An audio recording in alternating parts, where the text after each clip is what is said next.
ഇന്ന് നമ്മൾ ചർച്ച ചെയ്യുന്നത് കേരള രാഷ്ട്രീയത്തിൽ അടുത്ത കാലത്തൊന്നും ആരും കാണാത്ത ഒരു അഭിനയ വിസ്മയത്തെക്കുറിച്ചാണ്. സിനിമ എന്ന് പറയുമ്പോൾ വെള്ളിത്തിരയിലെ സിനിമയല്ല. നമ്മുടെ ആരോഗ്യ വകുപ്പ് മന്ത്രി വീണ ജോർജും പോലീസും ചേർന്ന് കണ്ണൂരിൽ അരങ്ങേറുന്ന ഒരു കിടിലൻ നാടകത്തെക്കുറിച്ചാണ്.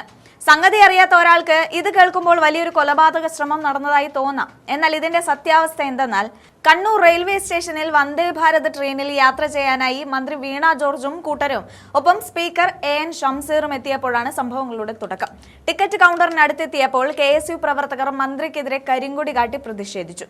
പോലീസിന്റെ വലിയൊരു വലയം അവിടെ ഉണ്ടായിരുന്നിട്ടും അത് ഭേദിച്ച് പ്രതിഷേധക്കാർ എത്തിയതോടെ മന്ത്രിയുടെ യാത്ര തന്നെ റദ്ദാക്കേണ്ടി വന്നു. സ്പീക്കർ ഷംസീർ തൊട്ടടുത്ത് നിൽക്കുമ്പോഴാണ് ഈ ബഹളമെല്ലാം നടന്നത്. എന്നാൽ ഇതിനെ യൂത്ത് കോൺഗ്രസ് അധ്യക്ഷൻ രാഹുൽ മാങ്കൂട്ടത്തിൽ വിശേഷിപ്പിച്ചത് ഒരു മഹാനടിയുടെ ഉദയം എന്നാണ്. പത്തനംതിട്ടയുടെ മണ്ണിൽ നിന്ന് മലയാള സിനിമയ്ക്ക് ലാലേട്ടനെ കിട്ടിയെങ്കിൽ അതേ പത്തനംതിട്ടയിൽ നിന്ന് അഭിനയത്തിൽ ലാലേട്ടനെ വെല്ലുന്നൊരു മഹാനടിയെ കൂടി കിട്ടിയിരിക്കുന്നു എന്നതാണ് രാഹുലിന്റെ പരിഹാസം. കാരണം മറ്റൊന്നുമല്ല, KSUക്കാർ ദൂരെ നിന്ന് കരിങ്കൊടി കാണിച്ചപ്പോഴേക്കും മന്ത്രിയുടെ പിടലി അങ്ങ് ഉളുക്കിപ്പോയി. മുൻപ് ആടിയുലഞ്ഞ കപ്പലിലിരുന്ന് മന്ത്രി നടത്തിയ അഭിനയം കണ്ട് മലയാളികൾ മൂക്കിൽ വിരൽ വെച്ചിട്ടുണ്ട്. എന്നാൽ സാക്ഷാൽ ഉർവശിക്ക് പോലും പിടലി കൊണ്ട് ഇത്രയും തന്മയത്വത്തോടെ അഭിനയിക്കാൻ കഴിയില്ല എന്നാണ് രാഹുൽ പറയുന്നത്.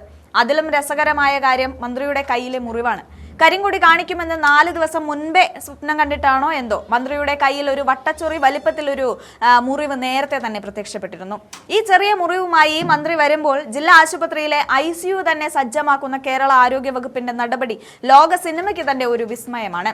കൈവിരലിലെ ഈ ചെറിയ പോറലിൽ മന്ത്രിക്ക് ഇത്രത്തോളം വേദനിച്ചെങ്കിൽ ആരോഗ്യ വകുപ്പിന്റെ പിഴവ് കാരണം കൈമുറിച്ചു മാറ്റേണ്ടി വന്ന 9.5 വയസ്സുകാരി വിനോദിനിയുടെ വേദന ഈ മന്ത്രി എന്ന് മനസ്സിലാക്കുമെന്ന ഗൗരവകരമായ ചോദ്യവും ഇതിനിടയിൽ ഉയരുന്നുണ്ട്. ഇനി നമുക്ക് പോലീസിന്റെ കളികളിലേക്ക് വരാം. പുറത്തു വന്ന ദൃശ്യങ്ങളിൽ വെറും കരിങ്കൊടി പ്രതിഷേധം മാത്രമാണ് കാണുന്നത്. എന്നാൽ പോലീസ് തയ്യാറാക്കിയ FIR കണ്ടാൽ ഒരു ക്രൈം സിനിമയിലെ തിരക്കഥ പോലെ തോന്നും. കൊല്ലട എന്ന് ആക്രോശിച്ച് പ്രതികൾ മാരകായുധങ്ങളുമായി മന്ത്രിക്ക് നേരെ ചാടി വീണു എന്നാണ് ഗൺമാൻ മൊഴി നൽകിയിരിക്കുന്നത്.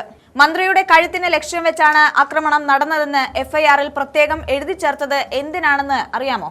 പ്രതികൾക്കെതിരെ വധശ്രമത്തിന് സെക്ഷൻ 307 കേസെടുക്കാൻ വേണ്ടി മാത്രമാണ്. ദൃശ്യങ്ങളിൽ ഇല്ലാത്ത മാരകായുധങ്ങൾ FIR-ൽ വന്നത് ജാമ്യം നിഷേധിക്കാനുള്ള തന്ത്രമാണെന്ന് പകൽ പോലെ വ്യക്തവുമാണ്.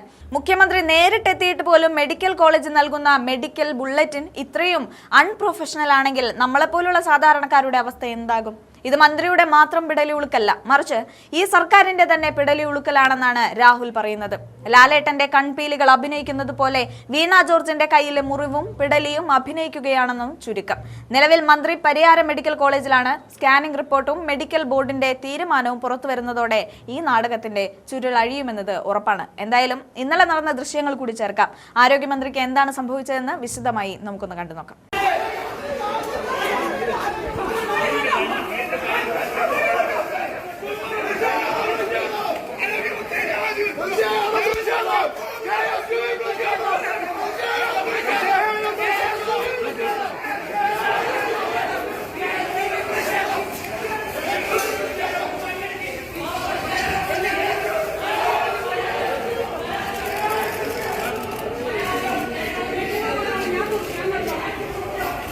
എനിക്ക് നടക്കാൻ പറ്റില്ല.